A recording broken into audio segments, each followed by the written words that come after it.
Hello friends, आप सभी लोगों को स्वागत है हमारे चैनल ऐसे टीच पर। आज की वीडियो में हम पढ़ रहे हैं moment of inertia of a uniform circular disc. ठीक है, तो हम यहाँ पर मान लेते हैं कि वो डिस्क है रेडियस ए की, जिसका मास है कैपिटल एम। ठीक है, तो पहला पॉइंट आता है हमारे सामने, about diameter of the disc, चक्रिका के व्यास के परितः जड़त्व आघूर्ण कितना होगा। ठीक है, तो हम डायग्राम में आते हैं। जैसे हमने ये चक्रिका ले लिए, ठीक है ना, सर्कुलर डिस्क जिसका व्यास है ए ओ ए डैश और जिसका सेंटर है ओ। ठीक है, अब हमें जब इसका जड़त्व आघूर्ण निकालना है तो हम क्या करेंगे, एक अल्पांश लेते हैं यहाँ पर पी क्यू आर एस। ठीक है, ये जो अल्पांश है ये सेंटर पे बनाता है डेल थीटा कोण और व्यास से बनाता है थीटा कोण। ठीक है, ओ पी की जो डिस्टेंस है वो है आर और ओ आर की जो डिस्टेंस है वो है आर प्लस डेल आर। तो हम क्या कह सकते हैं, जो इस अल्पांश की जो चौड़ाई हो गई वो तो हो गई डेल आर और इसकी जो लंबाई हो गई वो हो गई, ये जो चाप बन रहा है इसकी लंबाई के बराबर। ठीक है, तो ये जो चाप होता है वो क्या होता है, जो ये कोण बनाता है, कोण गुणा त्रिज्या, मतलब कि जो दूरी होती है। तो ये चाप की लंबाई कितनी हो गई, आर इंटू डेल थीटा। लंबाई है आर डेल थीटा। ठीक है, पी क्यू है R del theta, P S है डेल आर।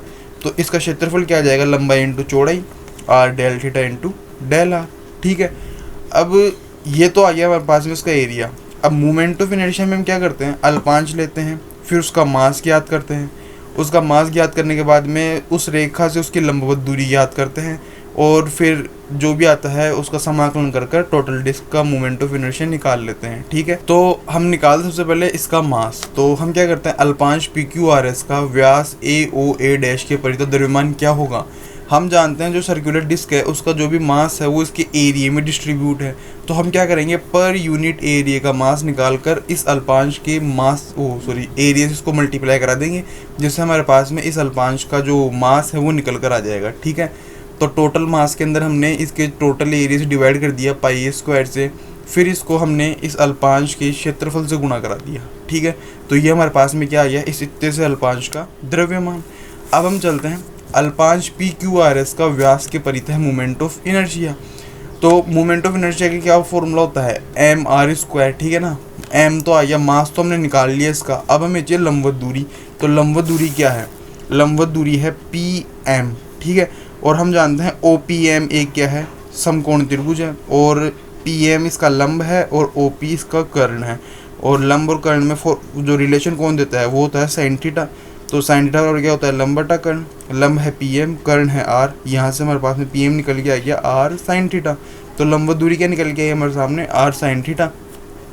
तो हम यहाँ पर रख देंगे। मास तो ये हो गया हमारे सामने, ये आगे नीचे से कैसे, capital M upon pi a square R del theta into del R और लंबवत दूरी का स्क्वायर।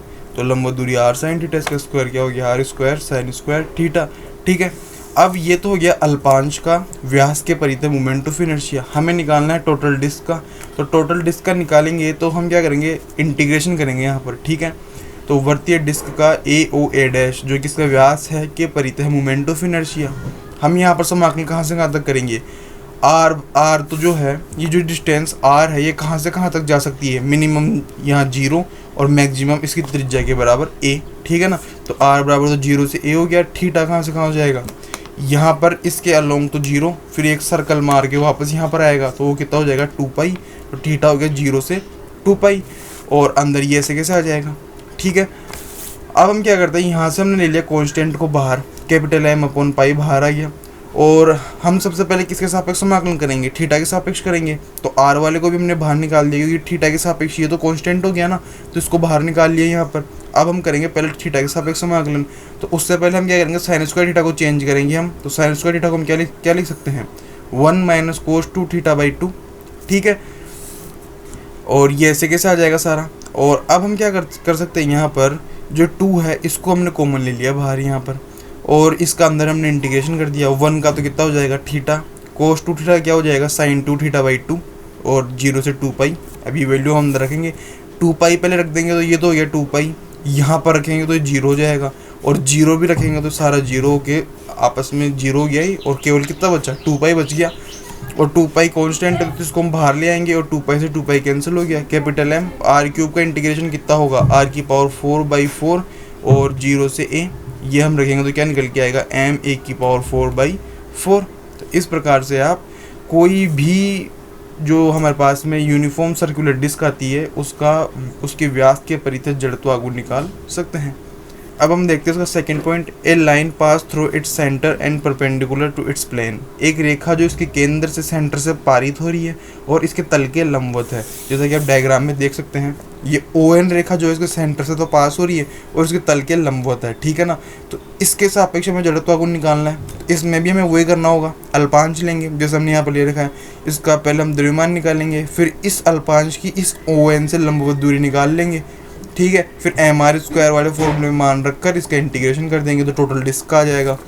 तो इसका जो मास तो ये वाला ही आएगा, यहाँ पर भी यही मास आएगा, ठीक है ना। तो मास तो ये वाला ले लेंगे और लंबवत दूरी क्या आएगी इस बार इसकी लंबवत दूरी आएगी इस त्रिज्या, जो त्रिज्या नहीं कह सकते हम इसको, मतलब कि जो r डिस्टेंस है ना, ये इसके ऊपर ON के ऊपर क्या है, लंबवत दूरी है। तो हम क्या बोलेंगे कि PQRS की ON से लंबवत दूरी क्या हो जाएगी, r, ठीक है। तो रेखा ON से PQRS अल्पांश की लंबवत दूरी r, तो अल्पांश का ON के परितः जड़त्व आघूर्ण, ठीक है। तो जड़त्व आघूर्ण का फॉर्मूला होता है mr², ठीक है। m की वैल्यू हमने कहाँ से उठाई, यहाँ पर जो निकाली थी ना ऊपर, ये वाली है, ये m की वैल्यू m/πa², ठीक है। ये हमने m की वैल्यू रख दी और लंबवत दूरी का स्क्वायर कितना हो गया, r²। अब ये तो आया अल्पांश का, हमें चाहिए वर्ताकार पटल का ON के परितः जड़त्व आघूर्ण। तो इसके लिए हम क्या करेंगे, इंटीग्रेशन करेंगे, ठीक है। तो हम लिख सकते हैं यहाँ पर जो r है ये तो कहाँ से कहाँ तक होगा, r बराबर 0 से a तक हो जाएगा।